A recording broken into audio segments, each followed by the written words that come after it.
Bonjour à tous et merci beaucoup de venir à cette session dédiée à Alexa. Alors aujourd'hui, que va-t-on voir en parlant d'Alexa? Eh bien, on va découvrir déjà ce qu'est Alexa, de quoi elle est capable de faire, quel est son fonctionnement, mais aussi, vous en tant que marque, développeur, studio, agence, ce que vous pouvez faire en ajoutant du contenu sur Alexa pour pouvoir interagir avec vos clients par le vocal. Est-ce que ça vous va ce qu'il y a au menu aujourd'hui? Ouais? Et vous inquiétez pas, juste après on ira manger. Je me présente, je m'appelle Benoît et je suis évangéliste technique au sein des équipes Amazon Alexa en Europe. Alors ça veut dire quoi tout simplement? C'est qu'au quotidien, je suis au contact des différentes personnes qui souhaitent développer et implémenter une application vocale sur Alexa, à savoir une skill. Et ceci tant bien d'un côté design que d'un côté implémentation. Et peut-être avant de voir un petit peu plus en détail aujourd'hui ce qu'est Alexa, qui dans la salle a déjà utilisé Alexa? Super. Et parmi ces personnes-là, qui a déjà développé une app vocale pour Alexa, à savoir une skill? Bon, là, un petit peu moins, mais j'espère que d'ici la fin de cette session, tout le monde aura envie de développer une application vocale sur Alexa. Donc pour s'assurer que tout le monde est au même niveau, avant de découvrir un petit peu plus ce que vous pourrez faire, vous en tant que développeur, studio, marque et agence, c'est avant tout peut-être de décrire ce qu'est Alexa. Alexa, c'est un service cloud vocal. Lorsque vous allez communiquer avec Alexa, les différents traitements associés vont se situer dans le cloud. Lorsque vous allez lui parler, le simple fait d'avoir la reconnaissance automatique de la parole, ou bien le fait de comprendre ce que vous souhaitez mentionner à Alexa, la reconnaissance naturelle du langage, ces différents traitements se font dans le cloud. Ils ne se font pas dans un appareil qui est utilisé pour communiquer avec Alexa. Mais si on regarde typiquement un certain nombre de cas d'usage que nativement Alexa sait faire. Naturellement, elle peut vous donner l'heure, elle peut vous donner la météo, mais aussi par exemple, étant donné que c'est basé sur un compte Amazon, si vous avez déjà des livres Kindle ou des livres audio Audible, eh bien tout simplement, en utilisant Alexa, vous pourrez lire ces livres audio. Mais aussi, pensons aux objets connectés. Et lorsqu'on pense aux objets connectés, en disant simplement Alexa, allume la lumière, Alexa, éteins la lampe de la chambre, de cette manière-là, par la voix, vous allez pouvoir contrôler ces objets connectés. Mais aussi, imaginez l'espace où vous êtes dans la cuisine et en train de faire un gâteau et il se trouve qu'il vous manque du lait. Eh bien, naturellement, vous pouvez utiliser Alexa pour ajouter du lait à votre liste de courses, par exemple. Si on regarde d'autres cas d'usage, par exemple, nativement aussi, vous pouvez communiquer avec d'autres utilisateurs utilisant Alexa via la fonctionnalité drop-in pour passer des appels et simplement dire « Alexa, appelle maman ». Et de cette manière-là, vous allez pouvoir passer un appel d'un appareil Amazon Echo à un autre appareil Amazon Echo, par exemple. Et donc lorsqu'on parle d'appareil, pour bien faire la différenciation entre Alexa et un appareil qui permet de communiquer avec Alexa, eh bien, vous allez utiliser un framework qui s'appelle AVS, Alexa Voice Service. Tout simplement, vous avez un objet. Et sur cet objet-là, qui est potentiellement déjà un objet connecté, vous souhaitez vous assurer que vous puissiez communiquer avec Alexa en utilisant la voix de tout à chacun. Eh bien, dans ce cas-là, il vous suffit simplement d'avoir un haut-parleur, un micro et une connexion Internet. La plupart du temps, un Wi-Fi. Ça veut dire quoi? C'est-à-dire que tout à chacun dans la salle peut créer son propre appareil compatible Alexa.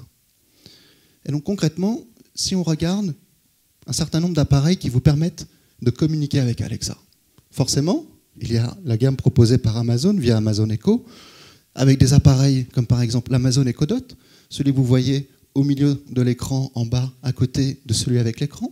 Celui avec l'écran est un Echo Show 5. Sur la gauche, vous avez aussi un autre Echo Show. Ce sont des appareils proposés par Amazon. Cependant, ce n'est pas simplement les appareils proposés par Amazon. Vous pouvez tout à fait utiliser aussi une Freebox Delta. Vous pouvez aussi utiliser par exemple une Audi e-tron, une tablette Lenovo ou un casque Bose pour communiquer avec Alexa. Et quel que soit l'appareil utilisé, vous allez toujours communiquer avec Alexa de la même manière. Alexa, quel temps fait-il? Alexa, quelle heure est-il? Et ceci, quel que soit l'appareil que vous utilisez au sein de votre compte. Vous pouvez par exemple le matin utiliser un appareil chez vous, puis par la suite, lorsque vous vous rendez au travail via votre casque, pouvoir continuer l'expérience. Et enfin, lorsque vous prenez votre voiture, eh bien, toujours communiquer avec Alexa de la même manière. Ça, c'était pour vous montrer la différence entre Alexa et l'appareil qui vous permet de communiquer avec Alexa. Maintenant, vous, en tant que marque, studio, agence, développeur indépendant, vous avez du contenu. Et ce contenu, potentiellement, vous souhaitez le rendre disponible sur Alexa.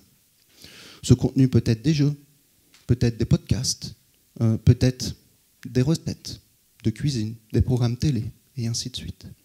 Lorsque vous, développeurs, vous souhaitez rendre ce contenu disponible sur Alexa, vous allez utiliser un autre framework d'Alexa qui s'appelle ASK, Alexa Skill Kit. Et c'est aujourd'hui ce que l'on va voir un petit peu plus en détail pour justement comprendre quelles sont les bonnes pratiques pour développer une application vocale sur Alexa.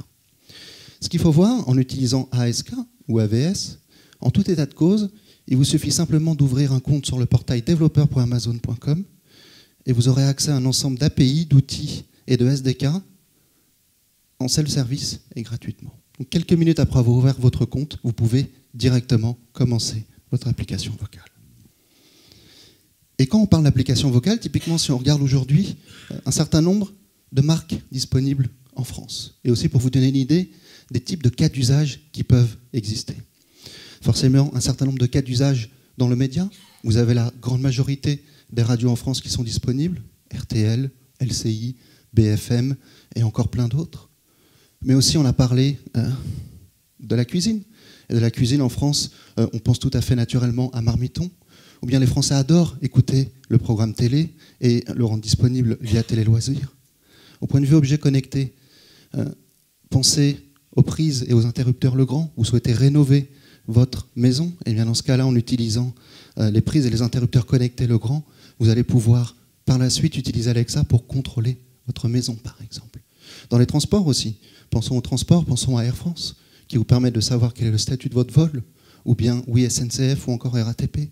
Et des développeurs indépendants ont aussi proposé pour pouvoir avoir accès au transport en métropole lyonnaise, par exemple. Et si on regarde Alexa, au point de vue quelques chiffres déjà, pour vous donner une idée d'aujourd'hui où se trouve Alexa. Déjà, premièrement, Alexa a été lancée il y a 5 ans aux États-Unis. Et lorsqu'elle a été lancée il y a 5 ans aux États-Unis, elle était aux États-Unis et parlait anglais. 5 ans après, elle parle 8 langues. L'anglais, bien sûr, le français, l'italien, l'espagnol, l'allemand, le japonais, l'hindi et le portugais. Et sur ces 8 langues-là, en fait, Alexa propose une expérience locale dans 15 pays. Ça veut dire quoi, une expérience locale?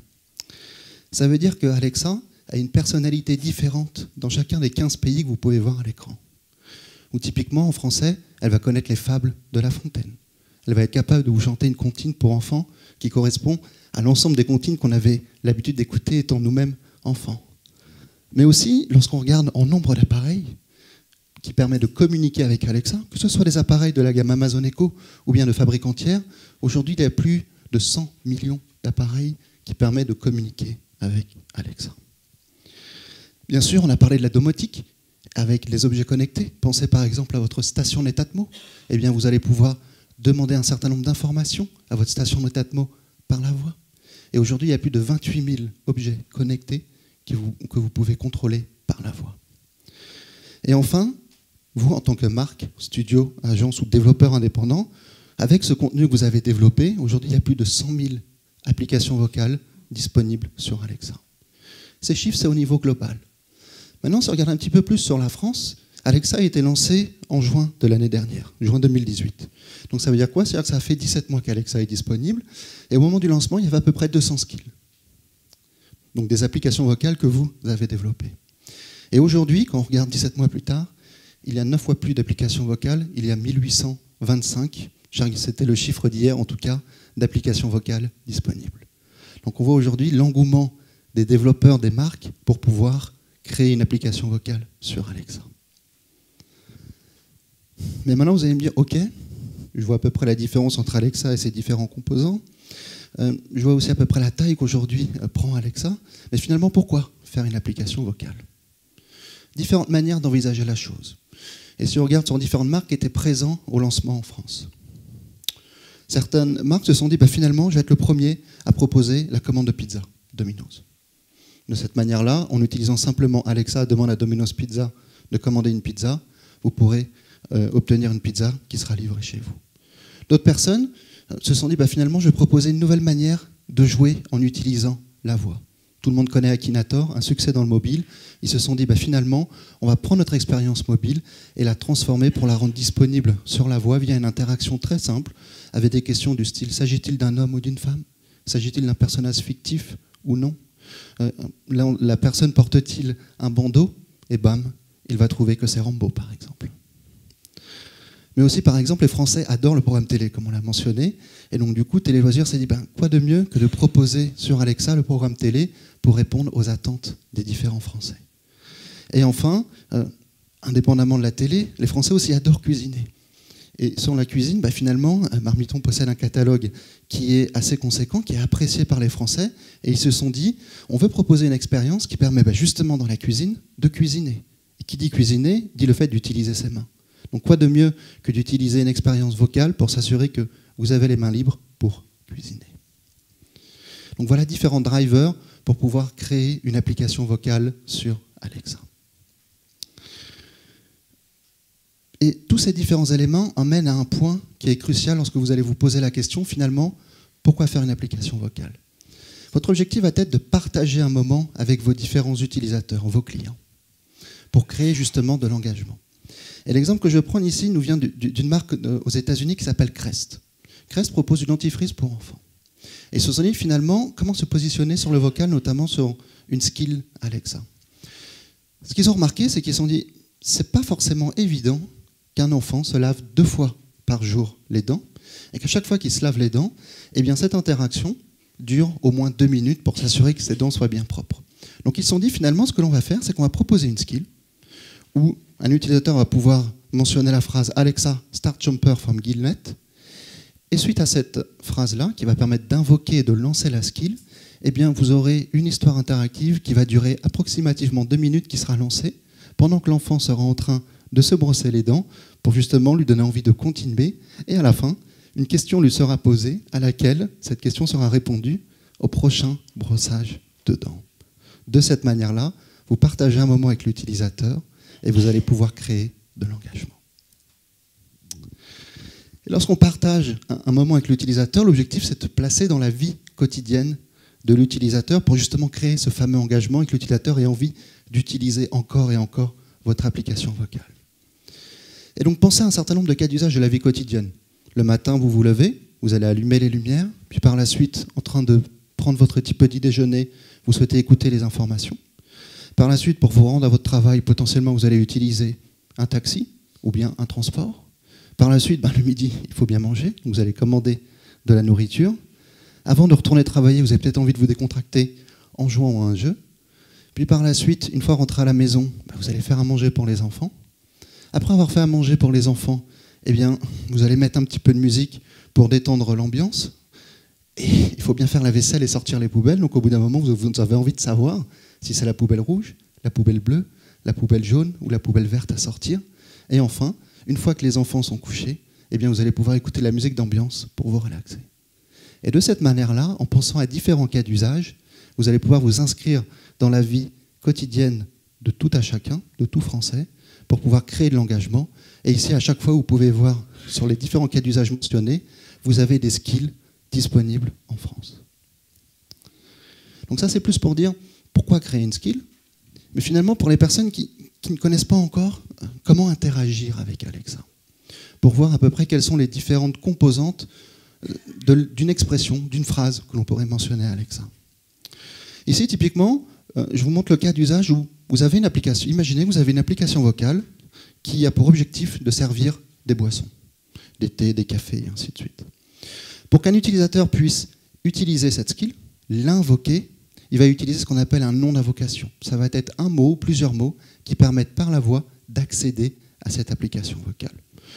Ici, en l'occurrence, le nom d'invocation, c'est boisson d'été. Et donc la phrase qu'on appelle une itérance, qu'un utilisateur va mentionner, c'est « Alexa, ouvre boisson d'été ». Alexa va servir de mot de réveil. Sur un appareil Alexa compatible, vous avez un moteur de détection qui tourne, qui a pour seul objectif de détecter le mot de réveil, qui par défaut est Alexa. Vous pouvez bien sûr le changer, soit en Amazon, soit en Echo. Ensuite, pour pouvoir invoquer votre skill, eh bien, avant de simplement mentionner le nom d'invocation, vous allez mentionner un mot de lancement. Par exemple, ouvre boisson d'été. Mais potentiellement, lorsque vous faites une application vocale, eh bien, en fonction du cas d'usage, peut-être que ouvre boisson d'été convient, mais lorsqu'on veut avoir une application vocale correspondant à du streaming audio, dire ouvre ma super radio, c'est peut-être moins naturel que dire Alexa joue ma super radio. Donc vous avez un certain nombre de mots de lancement qui sont disponibles à l'utilisateur pour toujours pouvoir invoquer votre skill. Et point important, pour l'ensemble des personnes qui sont habituées au développement mobile, les skills sont activés, désactivés dans le cloud Alexa. Il n'y a pas de téléchargement de skills localement sur l'appareil.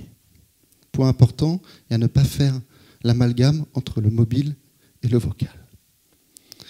Ça, c'est bien, mais après, notre objectif en tant qu'application vocale, c'est de répondre à un cas d'usage. Ici, notre objectif, c'est de servir des boissons. Ça veut dire quoi? Ça veut dire qu'une fois qu'on a invoqué l'application vocale, eh bien, au lieu de se laisser guider par le flot de dialogue que va nous proposer la skill, on peut aussi l'invoquer en demandant directement ce que l'on souhaite. Par exemple, Alexa demande à boisson d'été un rafraîchissement. Et donc les différentes phrases qu'on appelle utérances que vous allez mentionner, comme un rafraîchissement, j'ai soif, j'ai la gorge sèche, vont correspondre aux différentes manières dont tout à chacun, tout Français, pourrait s'exprimer. Et donc l'ensemble de ces phrases-là, vous allez les mapper, donc les associer à une intention. Dans notre skill, notre objectif est de servir des boissons, donc nous avons une intention qui s'appelle servir boisson. Et sur servir boisson, on associe des phrases pour qu'Alexa puisse déterminer quelle a été la requête de l'utilisateur. Et une fois que Alexa a interprété cette requête, vous, en tant que développeur d'application vocale, vous allez recevoir ce qu'Alexa a compris, à savoir intent, servir boisson. Alors ça, c'est bien, mais on peut encore faire mieux. C'est que finalement, quand on veut un rafraîchissement, eh bien, il peut y avoir tout plein de rafraîchissements possibles. Un thé, un café, un maté, une bière, tiens, du vin, du champagne, tout type de boisson. Eh bien, sur ces différentes boissons, vous avez la capacité de rajouter des paramètres. Pour ceux qui sont habitués à développer, vous avez des paramètres. Ici, c'est à peu près la même logique. C'est ce qu'on appelle une entité. Et sur cette entité-là, vous allez pouvoir lui associer un catalogue de valeurs. Sur Alexa, ça s'appelle un slot. Et donc ici, dans notre intention de servir une boisson, on va aussi créer un paramètre, ces fameux slots, pour lui dire, en fait, écoute, lorsque je sers une boisson, je suis capable de comprendre l'ensemble de cette valeur-là. Et lorsqu'Alexa aura interprété ce que l'utilisateur aura mentionné, vous allez recevoir une requête qui contient l'intention servir boisson avec le paramètre drink ayant la valeur café. Ça va être la manière dont un utilisateur va parler à Alexa et notamment pour invoquer votre skill. Donc ça veut dire quoi? C'est-à-dire que concrètement, lorsque vous allez développer votre application vocale, cette application vocale va avoir deux composantes. Et une fois de plus, pour ceux qui sont habitués au développement web ou mobile, voyez le parallèle entre le front-end et le back-end. L'ensemble des éléments que l'on a vus jusqu'à présent, comme le nom d'invocation, les intentions, les utérances et les slots, vont se trouver dans votre front-end. C'est ce qu'on appelle un VUI, un Voice User Interface. C'est là où vous allez définir l'ensemble de votre champ lexical pour permettre à Alexa de comprendre ce que souhaite un utilisateur. La deuxième partie, eh bien, ça va être votre logique de programmation. Alexa vous envoie des requêtes. C'est des requêtes HTTPS en JSON. Donc ces requêtes-là, il faut bien les traiter. Donc il vous faut une logique de programmation avec un code qui est déployé sur un serveur HTTPS ou bien en utilisant le cloud Amazon et une fonction AWS Lambda. Pour ceux qui n'ont pas familier, deux mots sur AWS Lambda, c'est un service serverless et stateless. Ça veut dire quoi? Tout simplement, vous avez du code que vous avez développé, vous prenez ce code, en créez une version exécutable et vous déployez cette version exécutable sur une fonction AWS Lambda. AWS, par la suite, se gère complètement de l'infrastructure. Donc vous n'avez plus de serveur à gérer. Donc ça va être votre application vocale. Donc du coup, si on résume, c'est parfois une image est mieux que du texte, comment un utilisateur interagit avec Alexa? Eh bien, l'utilisateur sur la gauche va potentiellement dire « Alexa, ouvre boisson d'été ». L'appareil Alexa compatible va détecter le mode réveil Alexa. Ensuite, ouvre boisson d'été sera envoyé sur le cloud Alexa. Cet audio-là sera transformé en texte en utilisant l'ASR, Automatic Speech Recognition, ce qu'on appelle en français la reconnaissance automatique de la parole. Puis ce texte-là, Alexa va en comprendre une intention, donc des intents, en utilisant la reconnaissance naturelle du langage, NLU, Natural Language Understanding. Par la suite, elle va envoyer une requête à votre back-end, votre partie rouge, que vous allez traiter pour donner une réponse à l'utilisateur. Et lorsque cette réponse est textuelle, par exemple, « Ok, je vous sers votre café dans 5 minutes, merci beaucoup », c'est du texte que va envoyer votre web service à Alexa. Eh bien, Alexa va prendre un service de transformation de texte en audio qu'on appelle TTS ou Text-to-Speech.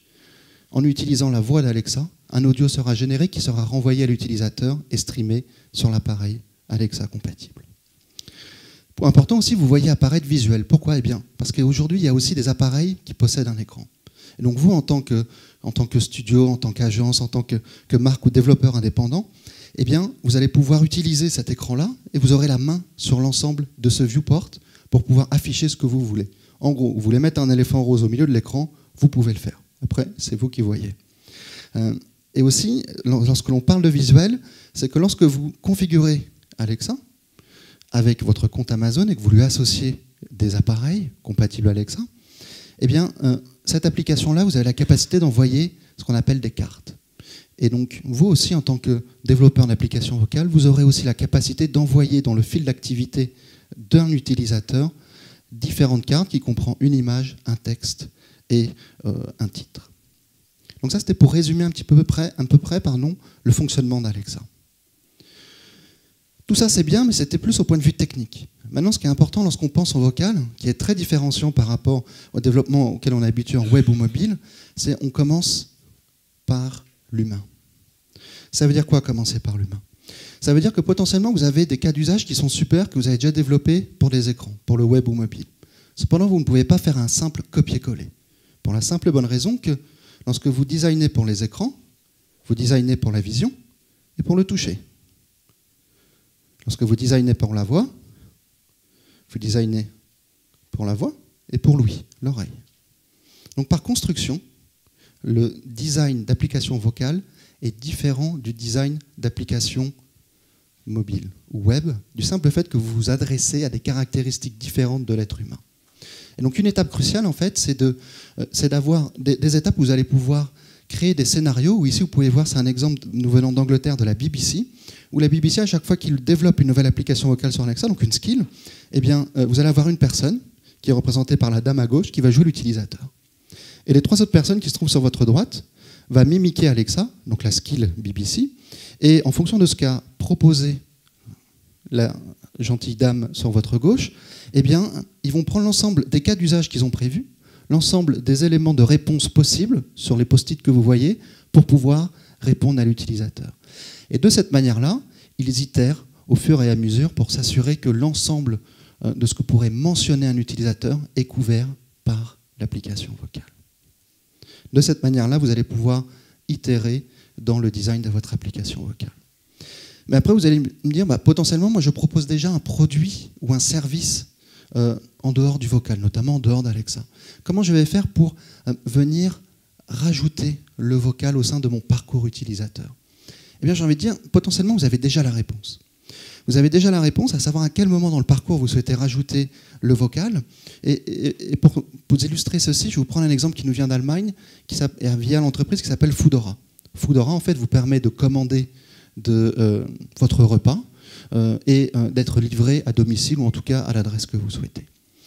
Et Foodora, en fait, s'est rendu compte de quelque chose d'assez particulier, simplement regardant leur analytics. Ils se sont dit, finalement, ce que l'on remarque, c'est que l'ensemble de nos utilisateurs font une seule chose et une seule après avoir commandé, c'est qu'ils prennent leur téléphone portable, ils ouvrent leur téléphone portable, ils ouvrent l'application Foodora, ils regardent leur dernière commande et qu'est-ce qu'ils font? Ils regardent quel est le statut de leur dernière commande. Ils ont faim. Et donc finalement, ils se disent, finalement, sur le parcours utilisateur, ça c'est une friction. C'est une friction parce que c'est une étape pour savoir le statut de sa commande qui nécessite plusieurs sous-étapes qu'il est nécessaire à réaliser, qui sont inutiles. Pourquoi? D'un simple fait que par la voix, en une phrase, vous allez pouvoir dire « Alexa, demande à Foodora quel est le statut de ma commande ». Donc de cette manière-là, vous allez pouvoir lever des frictions au sein de votre parcours utilisateur. Et donc, une fois que vous avez identifié vos cas d'usage, maintenant vous allez me dire, finalement, comment on fait pour s'assurer qu'on va prendre en compte les bons patterns pour la voix pour pouvoir implémenter notre application vocale. Quelles sont les bonnes manières d'implémenter? Eh bien, en fait, il y en a 4. il y a 4 en fait, principes pour le design vocal. Et le premier, en fait, c'est de s'assurer de pouvoir se mettre au même niveau que l'utilisateur. De s'assurer qu'on a le même niveau de compréhension et de langage que tout à chacun pourrait s'exprimer. D'être naturel. Alors ça veut dire quoi? Ça veut dire tout simplement que, imaginez le fait que vous souhaitez augmenter ou diminuer le volume. Dans le monde physique, vous êtes habitué à avoir un bouton avec un minimum et un maximum, facile. Sur une interface graphique, potentiellement, vous allez avoir un slider, up, down. Le problème, c'est que sur la voix, tout le monde s'exprime de manière différente.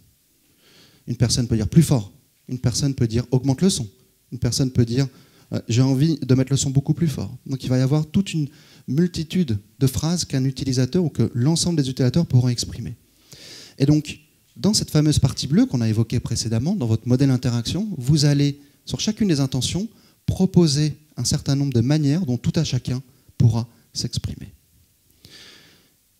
Ça, c'est bien, mais aussi, on a parlé du fait qu'il existait des paramètres. Et sur ces paramètres-là, en fait, donc ces slots, un slot, donc une notion, par exemple, le fait de dire fort ou moins fort, donc plus ou moins, eh bien dans ce cas-là, il peut y avoir des synonymes. Il faut aussi s'assurer que sur une notion en particulier, eh bien, vous allez vous assurer que les différentes manières dont un utilisateur pourra s'exprimer comprendra cette notion-là. Un exemple peut-être plus concret, en fonction de où vous vous situez en France, certaines personnes vont dire « donne-moi un pain au chocolat », d'autres personnes vont dire « donne-moi une chocolatine ». Derrière, c'est la même chose, c'est une viennoiserie dans laquelle il y a du chocolat. Mais c'est la même notion. Donc de cette manière-là, vous allez pouvoir utiliser sur un slot, donc une valeur en particulier, la capacité de lui associer des synonymes. Autre élément, être personnel. Être personnel, en fait, c'est une notion qui va arriver au cours du temps. C'est une notion qui va arriver au cours du temps dans le sens où vous allez construire l'interaction avec l'utilisateur. Au tout début, un utilisateur ne va pas forcément savoir comment utiliser votre skill, ni quelle est la capacité, ou donc les cas d'usage que propose votre skill. Donc vous allez guider l'utilisateur. Et une fois que vous allez guider l'utilisateur, il va devenir un peu plus chevronné pour pouvoir naviguer au sein de votre skill, mais aussi l'utilisateur va potentiellement vous donner des informations le correspondant. Imaginez une skill de recommandation de restaurant où un utilisateur vous mentionne qu'il est végétarien. Il serait peut-être mal vu de votre part, de quoi? De lui mentionner le meilleur restaurant de viande sur Lyon. Ou bien que l'utilisateur vous dit qu'il est un grand fan de l'Olympique lyonnais. Et bien dans ce cas-là, sur une skill de sport, vous n'allez pas lui donner les résultats du PSG, mais vous allez lui donner les résultats de quoi? De l'Olympique lyonnais en premier. Et donc pour pouvoir personnaliser l'interaction, vous avez un certain nombre d'outils qui vous sont disponibles. Et par exemple, je pense au SDK que propose Alexa. Et bien au sein de ce SDK-là, vous allez pouvoir gérer la persistance à 2 niveaux. Soit au sein d'une session d'une application vocale, donc au sein d'une session d'une skill, entre le moment où l'utilisateur dit Alexa ouvre boisson d'été, jusqu'au moment où l'utilisateur dit stop, ou que la session se termine, eh bien, vous allez pouvoir utiliser Alexa pour garder un ensemble de clés-valeurs. Imaginez un jeu, et sur ce jeu-là, en fait, vous souhaitez garder quelle a été la réponse d'un utilisateur à chacune des questions. Eh bien, dans ce cas-là, vous allez garder cette information potentiellement au sein d'une session. Maintenant, un utilisateur, lorsqu'il va revenir dans votre skill et l'utiliser dans 2 jours, dans 3 jours, dans X jours, eh bien, certaines informations, potentiellement, vous avez envie de les garder. Et donc, vous allez stocker cette information dans votre partie rouge, dans votre logique de programmation, en base de données. Ce n'est pas Alexa qui va le faire pour vous, c'est vous, en tant que développeur d'application vocale, qui allez venir stocker ces informations en base en utilisant des attributs persistants.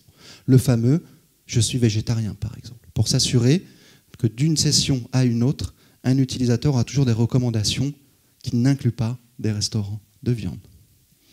Mais aussi, notre manière de personnaliser l'interaction est de se dire, bah, finalement, il y a un certain nombre d'informations que si l'utilisateur me donne son consentement, et donc si et seulement s'il me donne son consentement, eh bien potentiellement, je vais pouvoir accéder au profil vocal d'un utilisateur. Sur un compte Amazon, par défaut, vous avez différentes personnes qui peuvent l'utiliser, mais à chaque fois, l'identité correspond à l'identité du compte Amazon, par défaut.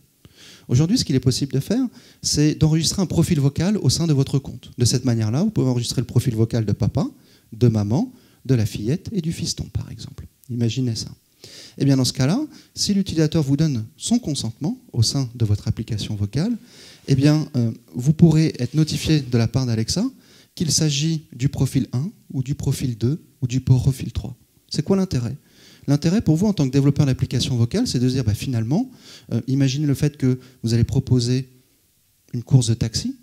Eh bien, dans ce cas-là, vous allez potentiellement facturer le compte de papa, quand c'est papa qui va demander une réservation de taxi, et le compte de maman, quand c'est maman qui demande une réservation de taxi. Concrètement, c'est ce que propose Uber, via la skill Uber. Mais aussi, à un moment donné, vous avez envie de savoir où se situe l'utilisateur. Parce que potentiellement, vous souhaitez déterminer quelle est la météo. Ou bien tout simplement, vous souhaitez calculer une distance. Eh bien, vous allez pouvoir demander par API quelle est l'unité de distance, la température, ou bien encore... ah non, ça en fait c'est pour le device address, c'est pour après. Le device address, pardon, je pensais à celle déjà de l'autre slide. Le device address, ça va être de pouvoir obtenir l'adresse de la device utilisée par l'utilisateur. De cette manière-là, concrètement, pour obtenir la météo, comme je vous l'ai mentionné, eh bien, vous obtiendrez la météo à Lyon et non pas à Bordeaux, à Lille ou à Paris. Settings API, c'est celle dont je vous parlais. Eh bien, ici, lorsque vous souhaitez mentionner une température ou bien mentionner une distance, imaginez, je suis en France, mais finalement, je ne comprends pas ce que c'est des kilomètres. Je ne sais pas ce que c'est. Et moi, je comprends simplement ce que sont des miles. Eh bien, dans ce cas-là, par API, je peux demander quelle est l'unité de distance utilisée préférée par l'utilisateur et répondre à l'utilisateur soit en miles, soit en kilomètres, par exemple. Une autre possibilité, c'est qu'on a mentionné qu'Alexa n'est pas simplement disponible à la maison. Elle est disponible aussi sur des appareils mobiles, comme par exemple ce fameux casque Bose. Mais aussi lorsque vous avez un smartphone, iOS ou Android, en utilisant l'application Amazon Alexa, vous pouvez communiquer avec Alexa. Et notamment lorsqu'on prend un appareil mobile, eh bien, dedans, vous avez quoi? Vous avez potentiellement une puce GPS. Et si vous autorisez à partager votre localisation avec Alexa, eh bien, vous, en tant que développeur, vous allez pouvoir récupérer cette localisation pour potentiellement proposer quelle est la station d'essence la plus proche, ou bien quel est le café le plus proche. Et donc, de cette manière-là, personnaliser l'interaction. Et enfin, sur Alexa, il est possible de mettre des rappels nativement. Alexa, rappelle-moi d'appeler maman dans 20 minutes. Mais aussi, depuis votre application vocale, si vous souhaitez que l'utilisateur n'oublie pas d'effectuer une certaine tâche, eh bien, vous aussi, depuis votre application vocale, vous allez pouvoir créer un rappel qui sera rajouté à l'ensemble des rappels disponibles au sein du compte de l'utilisateur. Ça va être les différentes manières de pouvoir personnaliser l'interaction. Et quand on regarde le troisième principe a trait au fait de parler naturellement avec l'utilisateur, mais toujours sous une forme de dialogue. On n'est pas sur un serveur vocal. Notre objectif est d'avoir une conversation avec l'utilisateur, mais aussi de toujours avoir une notion d'être bref. Ici, par exemple, imaginez un utilisateur qui demande, Alexa, demande au génie des études de me trouver une université sur Lyon qui me propose un master en informatique avec un grand campus, un terrain de foot, peu cher, très sélective. C'est beaucoup d'informations d'un coup. Et donc de cette manière-là, ça va peut-être la meilleure manière de communiquer avec Alexa.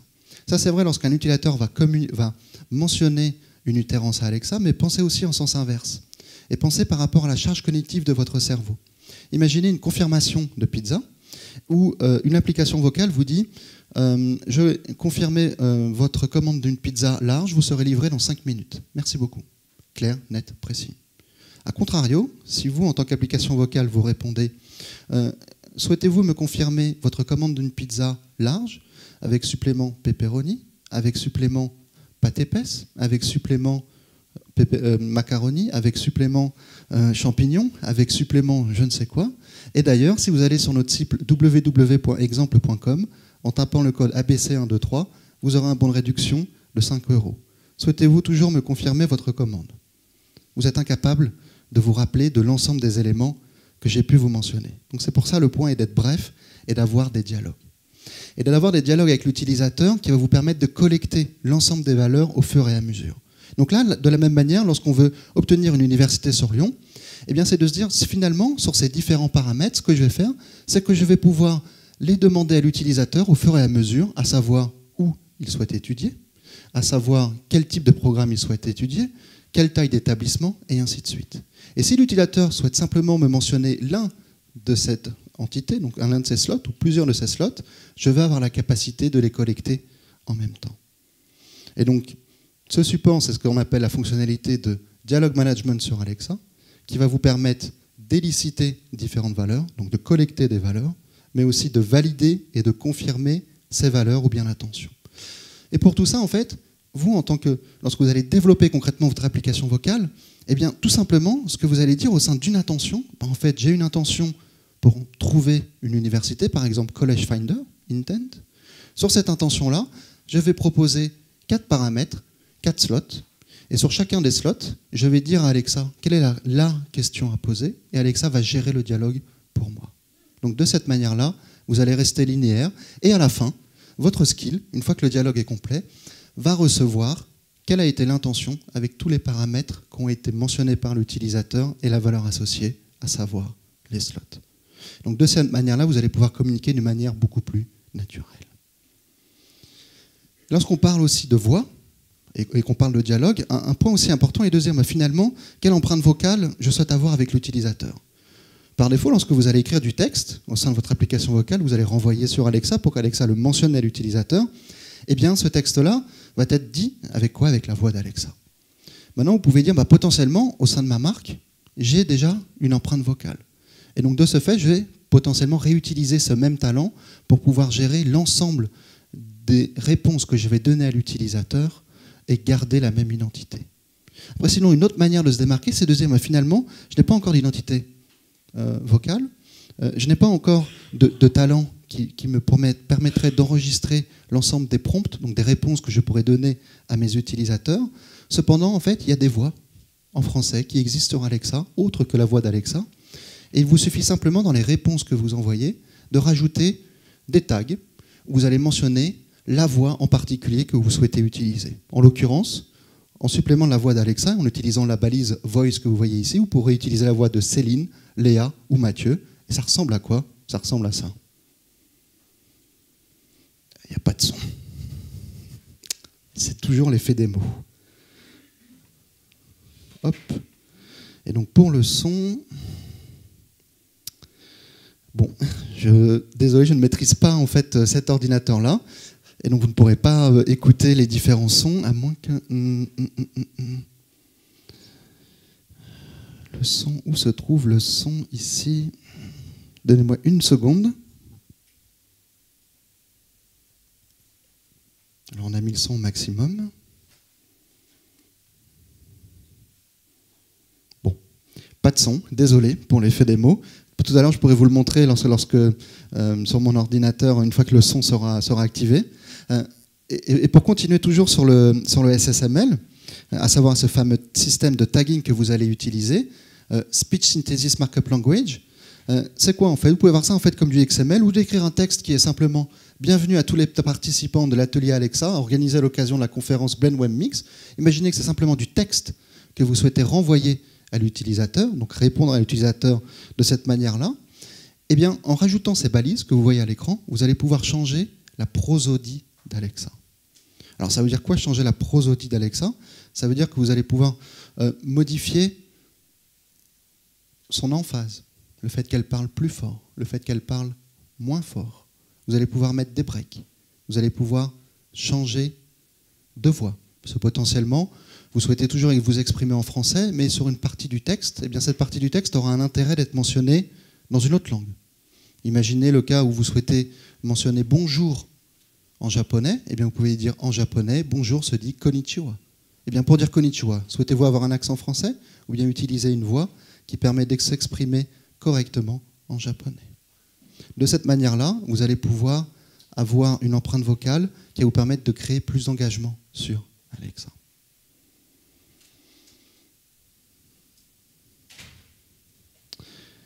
Dernier point au point de vue design vocal, c'est d'être disponible. D'être disponible, c'est vraiment un différenciateur par rapport à tout ce qui est web et mobile. Dans quel sens? Lorsque vous êtes dans le web ou dans le mobile, vous êtes habitué à avoir un écran qui va vous guider au sein de l'expérience client. Cela veut dire quoi? Cela veut dire que typiquement, vous avez des menus et des sous-menus. Et pour aller d'un cas d'usage à un autre, exemple, toujours recommandation de film, eh bien, si vous souhaitez avoir une recommandation de film en utilisant une localisation, en utilisant un nom d'acteur ou de film, ou bien en utilisant une thématique, et bien dans ce cas-là, vous allez naviguer d'un menu à un autre. Sauf que par la voix, en fait, on n'arrête pas de faire quoi lorsqu'on discute?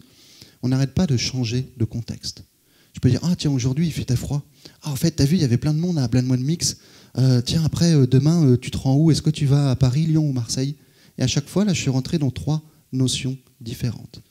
C'est le cas de tout dialogue entre êtres humains. Donc ce qu'il faut voir en fait ici, c'est de toujours s'assurer qu'on va gérer le contexte switching. Ça veut dire quoi? Ça veut dire que potentiellement, à la base, c'est l'utilisateur qui va avoir l'initiative. Ou l'utilisateur va vous demander d'invoquer votre skill. Alexa, ouvre boisson d'été. Et par la suite, eh bien, au lieu que l'utilisateur guide le dialogue, vous allez potentiellement lui répondre en lui proposant une question. Quel type de boisson souhaitez-vous boire?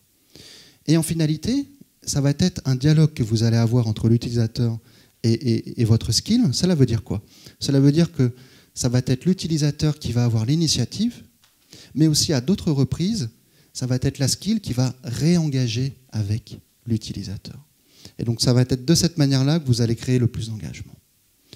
Et donc ici concrètement, c'était l'exemple associé à tout ce qui est recommandation de films, où vous devez vous assurer que ne faites pas de menu, donc ne faites pas en fait d'arbre où vous dites bah, finalement, si je suis dans l'état associé au sous-menu 1, eh bien dans ce cas-là, je vais simplement répondre désolé, en l'occurrence ici, vous ne pouvez pas faire de recommandation de films par titre, étant donné que vous êtes dans la section de recommandations associées à la localisation. Merci, au revoir. Ça, ce n'est pas un bon cas d'usage. Si on vous demande une recommandation de film par titre, vous allez donner cette recommandation de film par titre, même si l'utilisateur vous a demandé au départ une recommandation par localisation. Toujours imaginer, c'est le simple fait de faire ce contexte switching. Et donc, pour réaliser en fait ces quatre design patterns vocaux, vous allez utiliser ce qu'on appelle le design situationnel.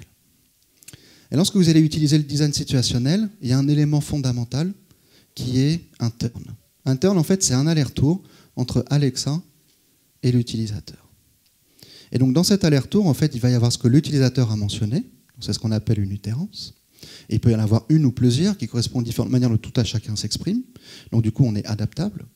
Ensuite, la réponse que vous allez proposer à vos utilisateurs va dépendre de son contexte. Et son contexte va correspondre à ce que vous avez pu potentiellement persister en base par rapport à son premier usage, deuxième usage, cinquième usage, et aux différentes informations que l'utilisateur a pu vous mentionner. Et après, lorsque vous allez répondre, donc vous allez construire votre contexte. Après, lorsque vous allez répondre à l'utilisateur, potentiellement, vous avez envie de réengager avec l'utilisateur en fonction du contexte dans lequel il se trouve. Et l'idée, en fait, avec l'ensemble de ces turns, c'est de quoi? C'est de construire un ensemble de jeux de cartes. Un ensemble de jeux de cartes où, à chaque étape de votre dialogue, vous allez construire un turn. Et l'objectif de ce jeu de cartes, c'est de pouvoir s'assurer que, notamment par rapport au contexte switching, que vous allez pouvoir prendre par exemple la carte 3 profil et la mettre à la place de la carte 2 rating. Et de voir quel est le comportement de votre skill pour s'assurer que, à tout moment, quelle que soit l'utérance mentionnée par l'utilisateur, en fonction de son contexte, vous allez pouvoir donner une réponse en adéquation. Et au point de vue design, vous allez pouvoir itérer en créant ces différents parcours utilisateurs. Indépendamment de ces quatre différents aspects du design vocal, vous avez des appareils avec écran, on l'a mentionné. Alors des appareils avec écran, ça veut dire quoi? C'est-à-dire que vous, en tant que développeur, vous allez pouvoir utiliser cet écran, mais quel est l'intérêt d'utiliser cet écran? Eh bien, tout simplement, un utilisateur aime bien avoir un point de repère.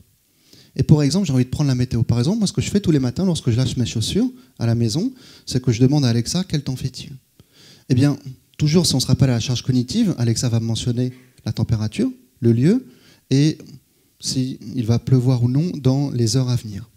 Mais si je lève les yeux et que je regarde sur mon appareil Echo Show, eh bien, je vais voir que Alexa me propose des informations supplémentaires, comme par exemple la tendance sur plusieurs jours, comme par exemple la température sur plusieurs jours. Donc l'idée, en fait, c'est quoi? C'est de dire, finalement, avec un écran, ça va vous simplifier l'interaction avec l'utilisateur.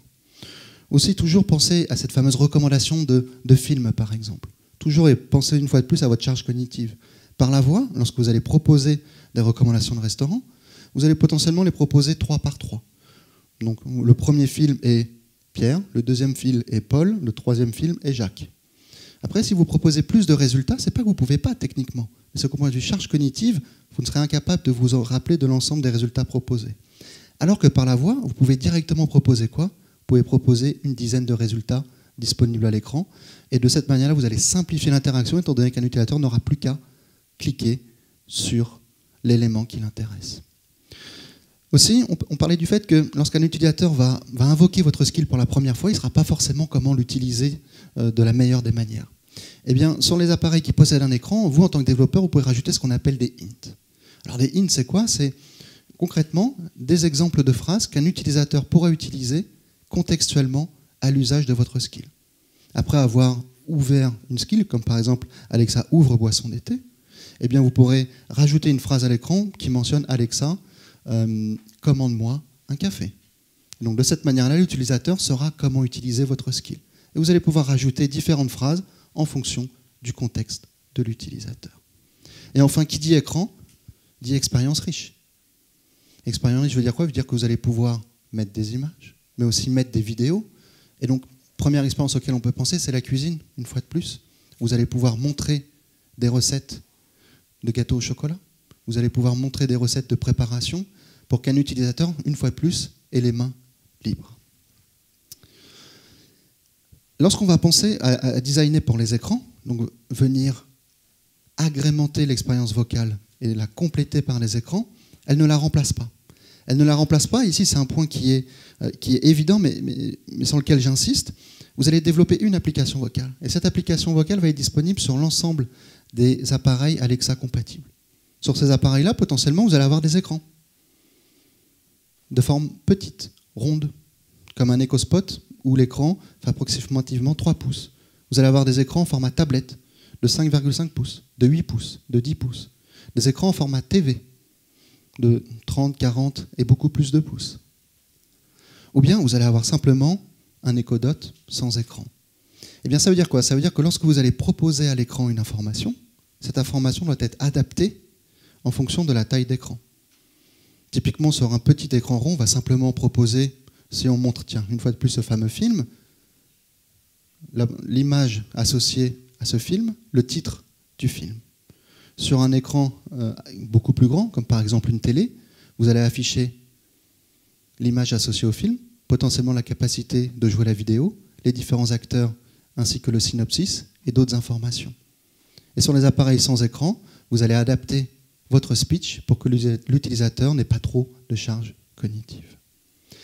Et donc concrètement, pour réaliser l'ensemble de ces développements associés à un écran, vous allez venir, au sein de votre skill, rajouter des documents qui sont au format JSON en utilisant un langage qui s'appelle APL, Alexa Presentation Language.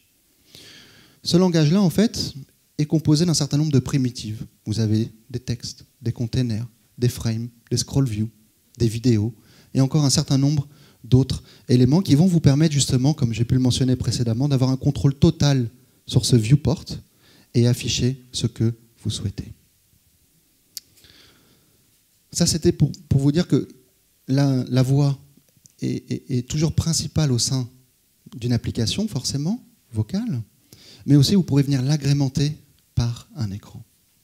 Et enfin, pour terminer, forcément, c'est de parler de monétisation. Finalement, de se dire, OK, tout ça c'est bien, mais finalement, comment je gagne de l'argent via mon application vocale, ma skill en particulier. Donc vous avez la partie du haut et vous avez la partie du bas. Donc c'est quoi les différenciateurs entre la partie du haut et la partie du bas? La partie du haut, typiquement, commençons par Developer Rewards. En fait, Amazon a un programme qui permet de récompenser les développeurs ayant créé les skills les plus engageantes. Et donc tous les mois, Amazon évalue quelles sont les skills les plus engageantes et à la fin du mois, ces développeurs-là reçoivent un chèque de la part d'Amazon pour justement les récompenser de leur développement.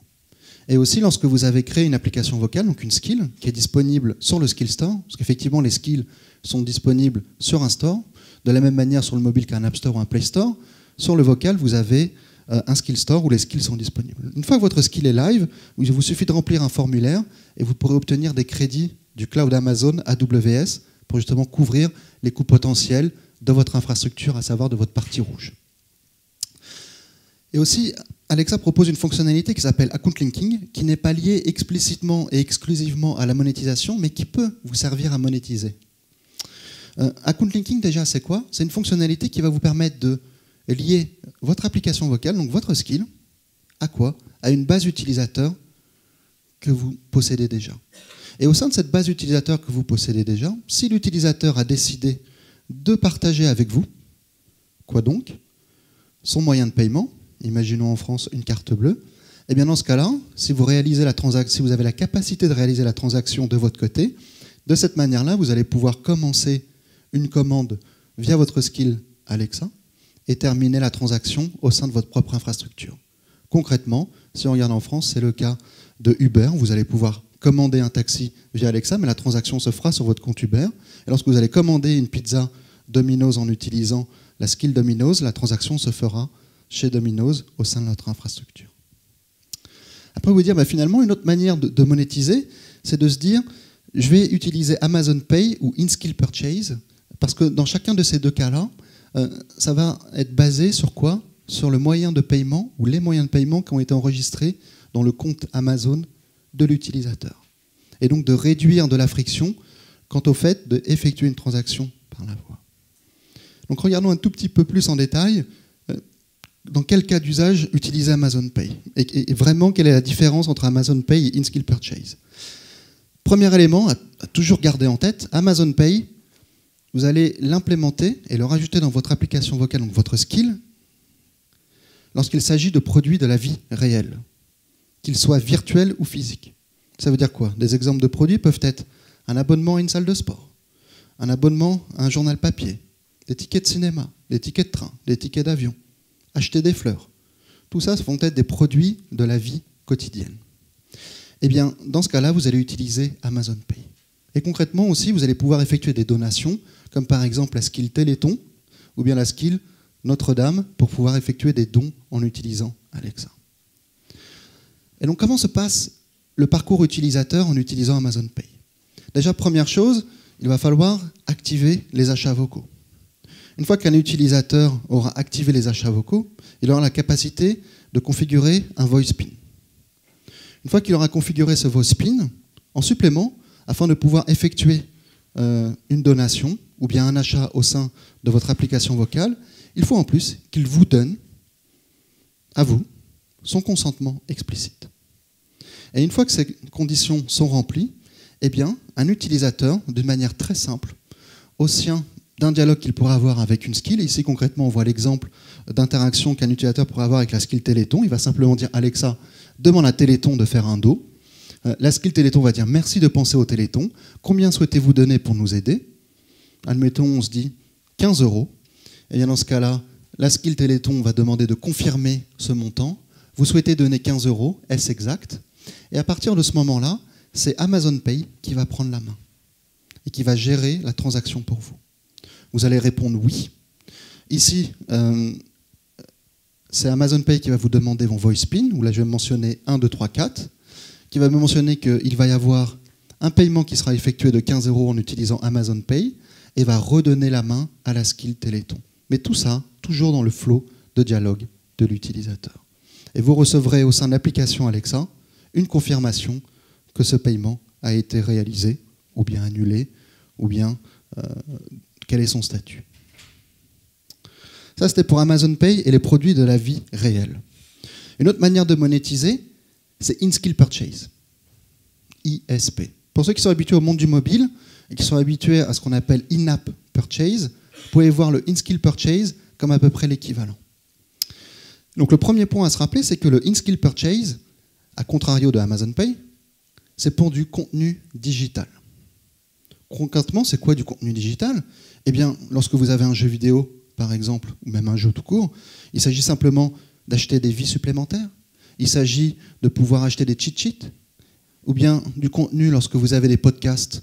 Il s'agit de proposer les 2 premiers épisodes gratuitement, puis par la suite facturer les autres épisodes.